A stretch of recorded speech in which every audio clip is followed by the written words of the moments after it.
네, 5.18 민주화 운동 당시 시위에 참여했던 한 시민이 자신이 직접 겪은 상황을 담은 자필 기록을 공개했습니다. 40년 만에 드러난 기록에는 80년 5월 당시 헬기 사격을 목격했다는 내용도 담겼습니다.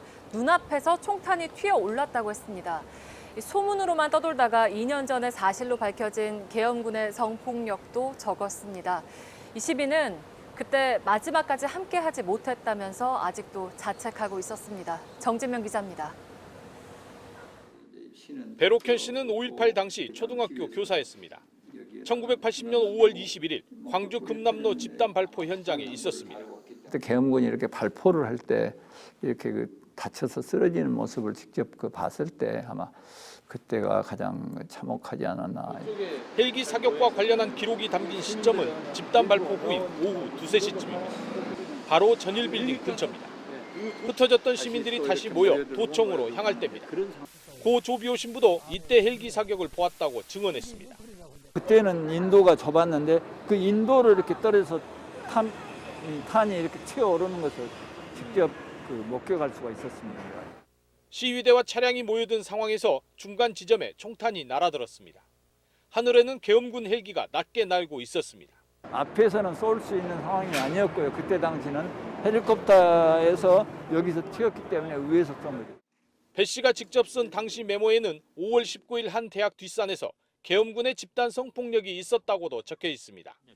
소문으로만 돌던 계엄군의 성폭력 사실은 2년 전 정부 조사에서 사실로 밝혀졌습니다.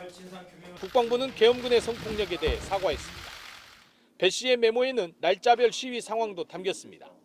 고등학생의 참여와 공수부대의 만행, 광주 외곽의 대치 상황까지 꼼꼼히 적어뒀습니다. 배 씨는 당시 느꼈던 감정을 고스란히 남기고 싶었습니다. 돌아올 수 없는 아이들, 이제 사망자나 또는 다친 이런 아이들, 또 끌려간 아이들에 대한 이제 그런 죄책감 때문에 그런 글을 쓰게 된 것 같습니다. 100일 된 딸을 남겨두고 시위에 참여했던 배 씨는 아직도 내려놓지 못한 마음의 짐이 있습니다. 40년 전 5월 27일 마지막 날, 가족들이 막아 전남도청에 끝까지 남지 못했다는 겁니다. 27일 날 마지막 지켜주지도 못하고 그 후배들하고 같이 참여도 못했는데 괜히 와서 어디 나설 수도 없는 상황이라 하다 보니까. 배 씨는 자신의 작은 기록으로라도 당시 상황이 더 생생히 전달되기만을 바랐습니다. JTBC 정진명입니다. 영화 택시 운전사에서 가장 긴장된 장면을 꼽으라면 바로 광주를 빠져나가려는 택시의 트렁크가 열리는 장면일 겁니다. 가슴 철렁한 순간 군인은 택시를 보내줍니다. 영화 속 이야기처럼 시민의 편에 선 군과 경찰은 당시에도 있었습니다. 5.18 민주화 운동 때 강경 진압을 거부했던 고 안병하 치안감 등 경찰관들의 이야기입니다. 김태영 기자입니다. 5.18 민주화 운동 직전이었던 1980년 5월 초순, 전두환 씨가 광주를 방문했던 증언이 나왔습니다.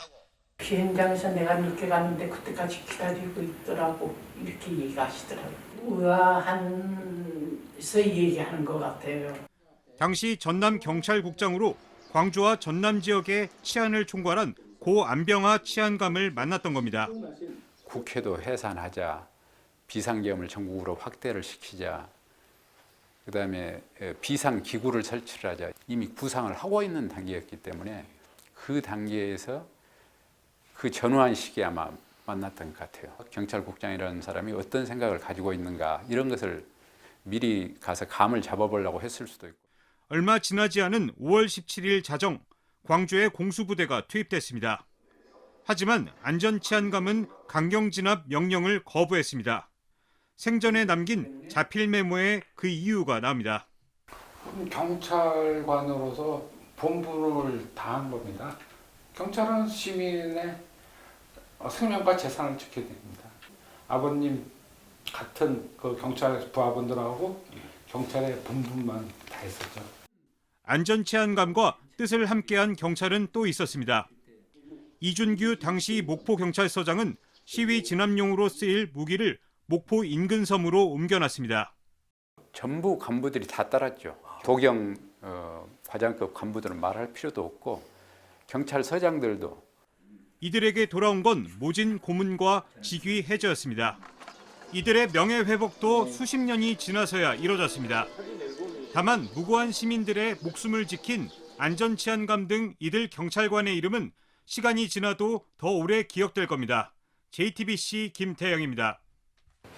1970년대부터 80년대 초반까지 한국 독재 정권의 실상을 외국에 알리는 데 큰 역할을 한 사람들이 있습니다. 바로 당시 한국에 있던 외국인들인데요.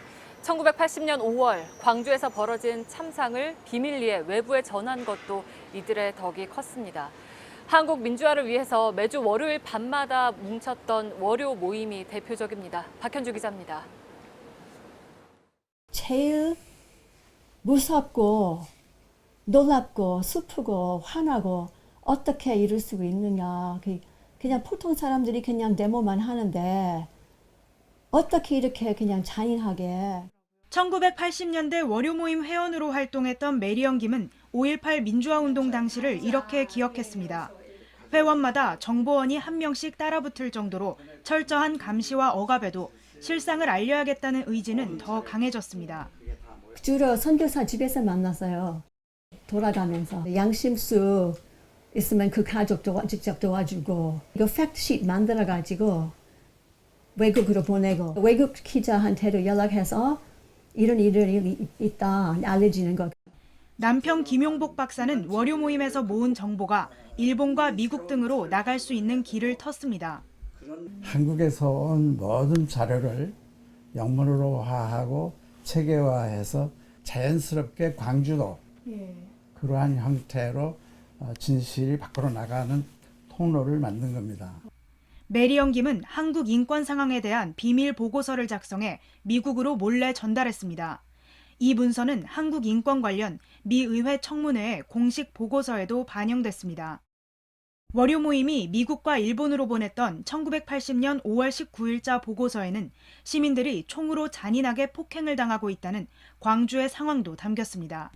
이런 문서들은 당시의 기준으로 보면 불온 문서잖아요. 외국으로 나가는데 굉장히 힘들었어요. 선교사들이 몰래 그 문서들을 김포공항이랄지 이런 데서 몰래 외국으로 빼돌리고. 본국으로 돌아간 후에도 월요 모임 회원들은 한국의 실상을 알리는 데 힘썼습니다. 의회에서 청문회가 많으니까 국회의원들을 접촉하고 또 정부 관리들을 접촉해서 한국 상황을 정확하게 알리려고 많은 노력을 했습니다. JTBC 박현주입니다. 5.18의 아픔은 광주에서 나고 자란 미국인 소녀에게도 잊히지 않는 기억으로 자리 잡았습니다. 그때 보고 들은 체험은 동화책으로도 나왔습니다. 반백에 접어든 소녀는 헬기를 봤고 총소리도 분명히 들었다면서 사격이 없었다는 주장은 거짓이라고 증언했습니다. 워싱턴 임종주 특파원이 화상으로 만났습니다. 미국인 제니퍼 언틀리 씨는 선교사의 딸로 1970년 광주에서 태어났습니다. And the actual date of May 18th was a Sunday. And people were shot on their way to church. And it's the indiscriminate brutality. 10살 소녀가 겪은 그날의 기억들은 40년이 된 지금도 이렇게 또렷합니다. 가장 충격적인 건 아버지 찰스 헌틀리 목사가 찍은 사진 속 참혹한 모습입니다. Wounded people were coming into the hospital where he worked, and the wounds were so graphic and so terrible. 광주 기독병원 원목이던 아버지는 사진을 직접 현상했고 영화 택시 운전사 속 등장인물인 독일 기자 등의 손을 거쳐 외부 세계에 전해졌습니다.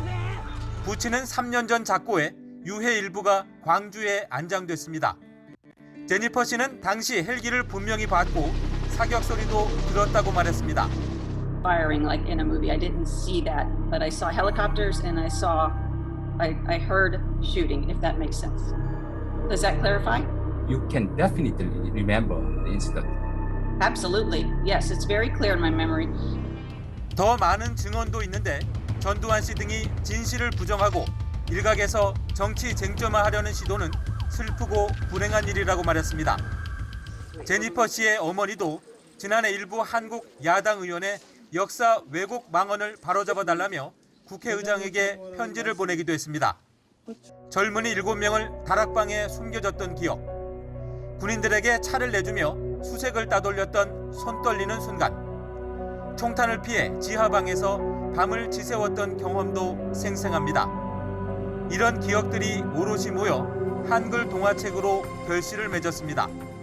And I hope that reading an eyewitness account from what I guess is a neutral third-party observer might help convince people the truth about what happened in Gwangju. 워싱턴에서 JTBC 임종주입니다.